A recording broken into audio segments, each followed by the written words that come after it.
a vraiment un mélange d'applications et elles ont des usages spécifiques. Et donc, du coup, c'est très difficile d'avoir une vue unifiée parce que je peux aller changer la donnée à plusieurs endroits. Et donc, bah oui, ça représente un vrai problème.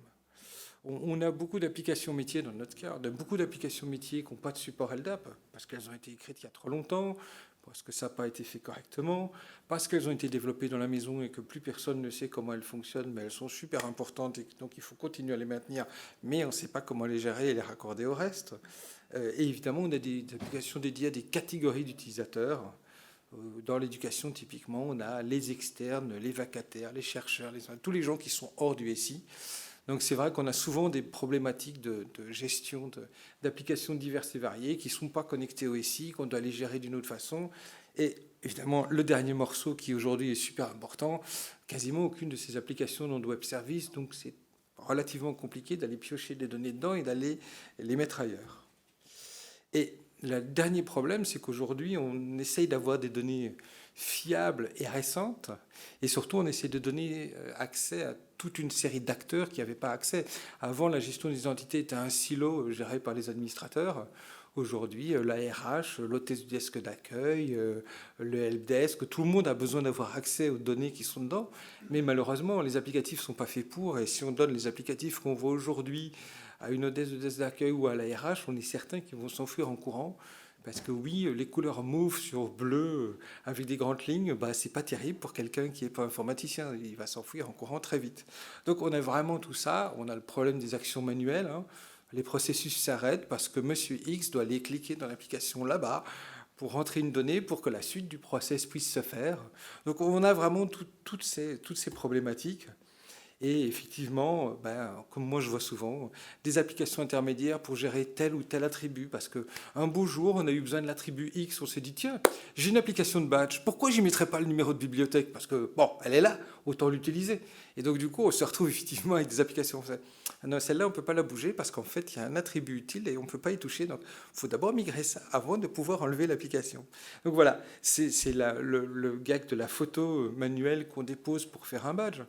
Pour la petite histoire, j'avais un endroit où on recevait la photo dans le service. La photo était déposée sur un serveur Linux qui faisait tourner un script qui redimensionnait la photo, qui l'envoyait sur un serveur Windows où une autre personne le récupérait et puis elle le passait par email à une autre personne qui, elle, le récupérait pour aller le mettre sur la carte. Résultat des courses, une personne qui arrivait le lundi avait sa carte d'accès le vendredi et si elle avait accès au reste, c'était un petit miracle. Donc effectivement, voilà, dans la gestion des entités, on voit beaucoup ces choses-là sur des process qui sont anciens, qui n'ont pas été automatisés. Et bon, je passe la correction des erreurs parce que c'est tout un chapitre. Alors, Fusion Directory, c'est quoi? Eh bien, Fusion Directory, il prend le problème dans le sens inverse. Certes, il y a beaucoup de technologie derrière, mais il se base du point de vue de l'utilisateur. Et il se dit, qu'est-ce que je peux faire pour améliorer la vie de l'utilisateur et comment est-ce que je peux rendre cette gestion des identités, qui est quand même très complexe, administrable même par des gens qui ne sont pas du métier et qui ont juste besoin d'accéder aux données, de remplir deux champs et ainsi de suite. Ben, comment on va faire? On va faire effectivement une application web où on va camoufler toute la complexité. Et là, j'ai mis un petit résumé de tout ce qu'on sait faire. Utilisateur groupe, gestion des systèmes, gestion des normes de l'éducation. La fameuse norme SUPAN, c'est la norme de l'éducation nationale. En fait, pas mal de choses. Donc, l'idée, effectivement, déjà, c'est de faire quelque chose qu'on peut montrer à un utilisateur normal. Alors même si certains disent encore aujourd'hui, c'est une interface des années 90, oui, mais ça, un utilisateur normal, il peut travailler avec. Il voit une liste d'un côté, il voit des icônes, il voit des boutons sur lesquels il peut cliquer. Donc, ben, il y a déjà un repère visuel par rapport à quelque chose que on peut voir et qui est donné à l'administrateur, qui est plus agréable. Et du coup, j'ai juste mis utilisateur, groupe et rôle. On a vraiment les fonctionnalités standards avec des petites choses en plus, hein. On fait de la gestion de l'utilisateur, on fait de la gestion de mot de passe et de politique de mot de passe. On a quelque chose de très important dans Fusion Directory, et j'en parle juste après, c'est le concept des modèles utilisateurs et des macros, c'est-à-dire d'être capable de provisionner ces règles métiers dans l'applicatif et de dire, moi, mes utilisateurs, ils seront toujours créés comme ça, le mail sera comme ça, et le mail, il est en partie l'UID plus quelque chose que j'ai rajouté derrière. Donc, de pouvoir faire des manipulations complexes, et au lieu de les mettre dans des scripts que personne ne maintient, et que 3 ans après, plus personne ne sait pourquoi ça a été fait comme ça, on met les règles métiers dans l'applicatif, on a des systèmes d'importation, on a des systèmes de snapshot qui sont très intéressants, de pouvoir sauvegarder une entrée, la modifier et la restaurer à l'état précédent. Si vous voulez faire ça dans la plupart des gestions d'identité aujourd'hui, c'est relativement complexe parce que c'est pas prévu. Des copier-coller, vraiment se mettre du côté de l'utilisateur et lui faciliter la vie. Alors ça, je vais passer parce que comme on n'a pas beaucoup de temps, il faut savoir que l'éducation nationale a sa propre norme et ce qui est intéressant, c'est que c'est une norme ouverte et qu'ils ont pensé tout le concept de l'utilisateur, des gens qui travaillent à plusieurs endroits différents, le concept du cycle de vie, c'est-à-dire depuis la pré-création du compte jusqu'à l'archivage, la carte ce qu'ils appellent la carte multiservice, c'est le badge d'accès en fait, c'est le badge d'accès avec la photo. Ça s'appelle carte multiservice parce qu'en général, ça sert aussi pour la cantine, pour les photocopieurs, pour voilà. Et le consentement utilisateur, c'est les premiers à avoir formalisé le concept de consentement utilisateur. J'accepte que ma photo soit utilisée dans tel cadre, tel cadre, tel cadre. Alors, effectivement, on gère aussi tout ce qui est système et services, mais je vais passer au-dessus. Ça, c'est plus intéressant, c'est notre système de modèles et macros. Ça, c'est quelque chose que beaucoup de gens nous envient, spécialement les gens qui travaillent sur Active Directory. C'est qu'en fait, on peut définir des modèles et dedans, on peut mettre des macros et de dire, bah oui, je vais créer automatiquement, je vais créer l'UID, et de cet UID, je vais dériver, je vais faire son adresse mail, je vais aller le mettre automatiquement dans les groupes auxquels il a besoin, puisque le concept dans Fusion Directory, c'est de créer l'identité en une fois, et non plus de morceler le processus. Et donc, on peut remplir des attributs en fonction d'autres attributs, on peut générer des mots de passe aléatoires, on peut calculer des dates d'expiration de compte et plein d'autres choses. J'ai mis un petit slide là, effectivement, on ne voit pas nécessairement beaucoup quand on ne connaît pas, mais à gauche, on voit qu'on a une macro qui va en fait prendre le premier caractère de given name, va enlever les accents, va enlever les espaces, et ainsi de suite. Et puis, on va lui coller un autre attribut, ça va me construire l'UID de l'utilisateur, et après, je réutilise cet UID pour dire son répertoire personnel, c'est /srv/ l'UID que je viens de créer. Et ça, c'est toute la puissance des modèles et des macros, c'est de se dire, je remplis un nombre minimal d'informations et je vais de ces informations-là dériver toute une autre série d'informations. Ça permet évidemment de formaliser, de faire de la conformité et de s'assurer que c'est toujours rempli de la même façon. Ça, c'est la deuxième partie qui est très intéressante, c'est comment est-ce que je mets tout le monde sur la même interface. Comment je fais du contrôle d'accès sur l'interface, puisque faire du contrôle d'accès au niveau des annuaires, c'est très complexe et il faut s'y connaître. Montons la problématique dans le logiciel et donnons accès au logiciel. Et du coup, on va avoir des niveaux d'accès qui vont jusqu'à l'attribut et qui permettent de dire je veux donner le droit d'accès à ce responsable de groupe uniquement à ce groupe-là. Ou j'ai une personne à l'ARH qui doit avoir une vue en lecteur seul, je vais lui donner une vue en lecteur seul sur l'ensemble des attributs dont elle a besoin. Je vais permettre d'avoir des chefs de projet qui vont pouvoir éditer leur équipe et ainsi de suite. Le but du jeu, c'est ça. Et j'ai mis un premier exemple qui montre la vue super administrateur et puis la vue d'un manager. L'intérêt, c'est que c'est le même logiciel. Tout le monde travaille au même endroit, donc on capitalise. Une fois que les gens ont été formés, tout le monde travaille au même endroit. Et donc, du coup, on peut vraiment faire des choses très fines. Et je vais montrer en résumé. Ça, c'est le système de contrôle d'accès en vue simple. Et en fait, après, si vous cliquez sur afficher, cacher, ça va vous sortir tous les attributs qui sont gérés dans cet onglet-là. Et vous allez pouvoir choisir s'il a le droit de rien voir, de lire, d'écrire. Et donc, faire des choses très fines. Et l'interface va se réécrire en fonction des droits que vous avez donnés. Ça, c'est aussi une partie très intéressante, c'est les triggers. C'est qu'en fait, quand vous avez fait une opération dans la gestion des entités, comme on l'a dit là tantôt, souvent vous allez avoir envie de propager cette information ailleurs. Pourquoi ? Parce que vous avez des applications qui ne parlent pas LDAP, ou des applications qu'on ne peut pas adresser facilement, ou qui ne peuvent pas venir chercher de l'information. Donc, sur chaque action que vous allez faire, on est capable de propager les informations que vous voulez donner, on les passe à un script, à un autre outil, et on les propage à un autre outil. Et ça peut être utilisé pour faire de l'Active Directory, c'est mon schéma le plus simple. Quelqu'un est arrivé, automatiquement, j'appelle l'Active Directory, je dis, Monsieur X, il vient d'arriver, tu crées son compte, tu le mets dans le groupe X, Y et Z, et automatiquement, il est propagé correctement sur ma chaîne. Ça peut être utilisé pour appeler des web services ou autre chose. Alors, Fusion Directory, il y a aussi un web service REST en front. Et ça, c'est vraiment intéressant. Ça permet, comme on le voit là, c'est un cas typique de l'éducation, de sortir des données des bases RH ou des bases étudiants, de les passer à l'API REST. L'API REST va valider s'il a bien toutes les données qu'il faut pour construire l'utilisateur valablement, il va faire tourner le modèle, les macros, il va créer l'utilisateur, et puis les triggers derrière vont s'activer s'ils ont été programmés, et ça nous permet de vraiment faire une chaîne complète. Je sors des données depuis ce que moi j'appelle une source de vérité, et je vais les pousser à travers ma gestion d'identité et faire les autres applicatifs qui sont derrière. Ça, je vais passer. Ça, c'est moi. Voilà. Ça, par contre, c'est la partie intéressante. Ça fait toujours partie de la norme SUPAN, c'est-à-dire la norme pour les annuaires de l'enseignement supérieur recherche. Mais là où c'est intéressant, c'est que c'est les premiers à avoir formalisé le cycle de vie. Alors, le cycle de vie, c'est le grand combat.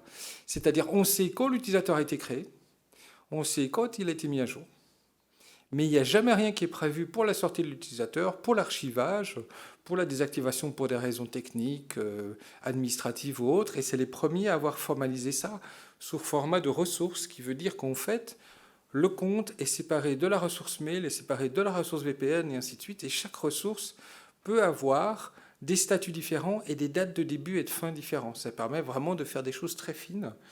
Comme je le dis, par exemple, verrouiller le compte, mais laisser l'adresse email fonctionnelle, par exemple, et ainsi de suite.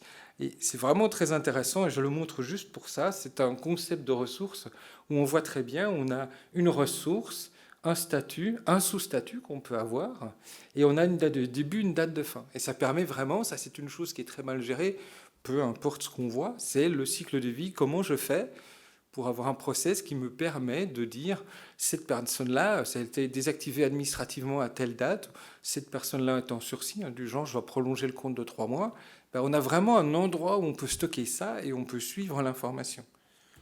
Alors ça, je vais bypasser, c'est la carte multiservice. Ce qui est intéressant, c'est qu'aujourd'hui, dans cette norme-là, on peut stocker dans l'annuaire à la fois la fonctionnalité technique de la carte et les applications qu'on a mis dessus. Et on peut utiliser ces informations pour dialoguer. Dans le cas de l'éducation, il dialogue avec des applications de gestion de cartes. Et on appelle les web services REST et on leur dit, tiens, un tel vient d'arriver, fais-moi la carte s'il te plaît. Et comme on gère la photo plus toutes les autres informations, bah oui, on peut créer la carte ou la mettre à jour directement depuis la gestion des identités. De nouveau, ça ramène les informations vers la gestion des identités. Où ça devrait se trouver d'ailleurs. Alors, je vais bypasser les groupes parce que, hop, ça c'est...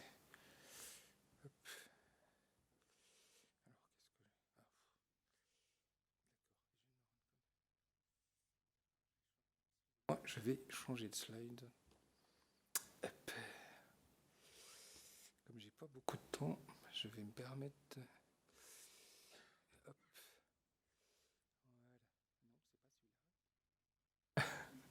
Je m'excuse. Voilà. Oh non, voilà.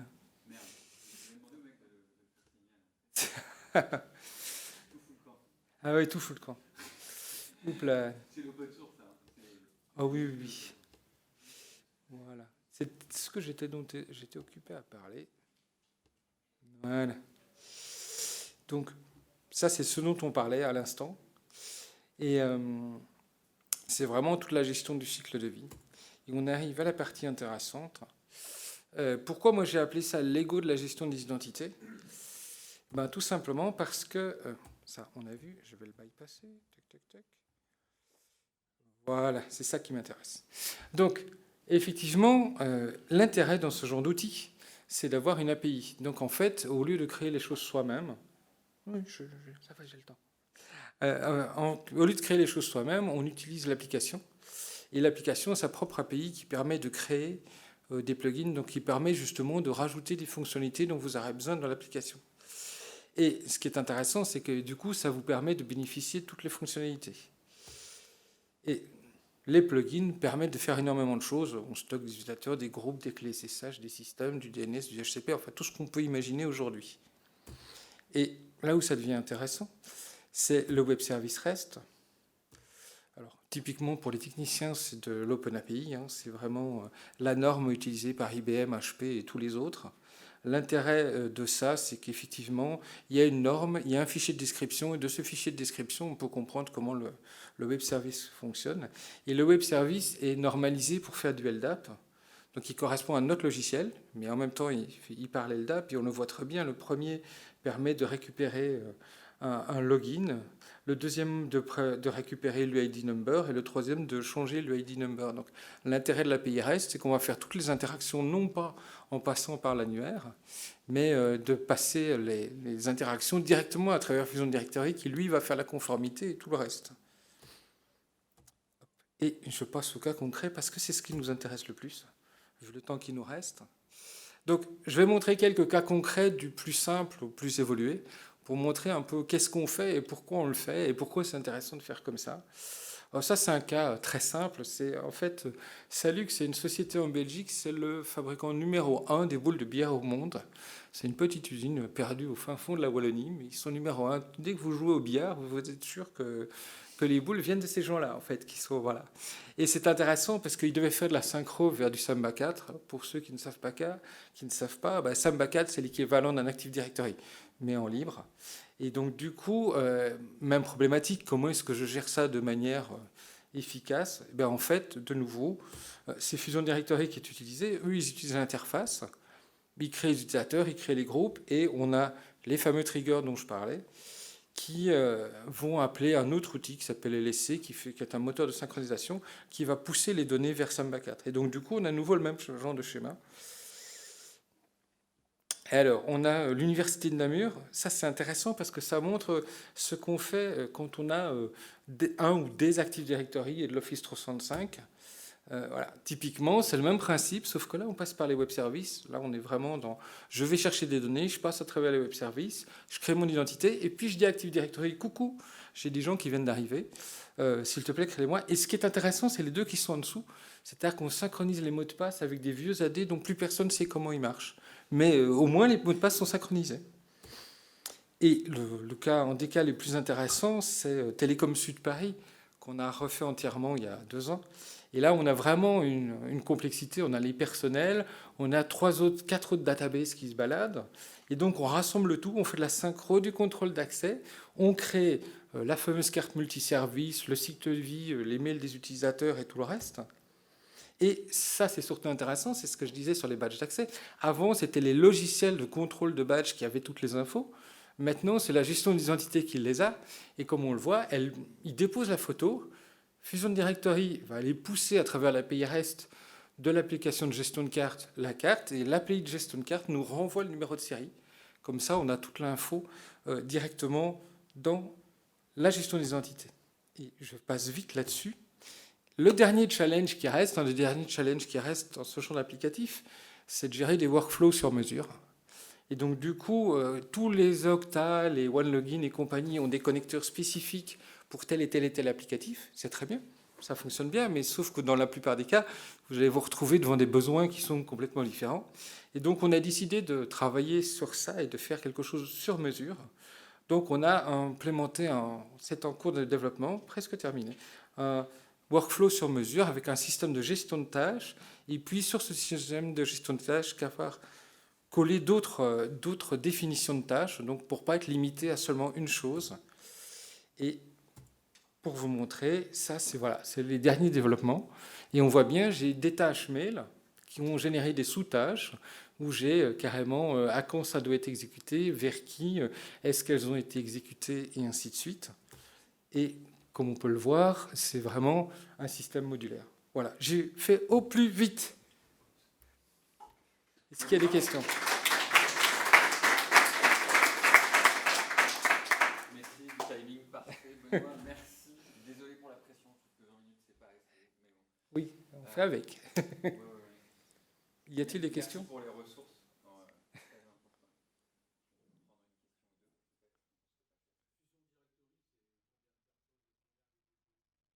Alors, la société comporte 4 personnes. Vous êtes 4 développeurs? Non, il y a un développeur à temps plein, une personne qui fait... une personne qui va faire les implémentations, et une personne qui fait les audits, la partie service professionnel. Il y en a 2 dans le département service professionnel et 2 dans la partie développement. Une autre question? Pas d'autres questions? De toute façon, vous nous retrouvez sur le stand OE2 en C16. Voilà, si vous avez d'autres questions, je suis à votre disposition.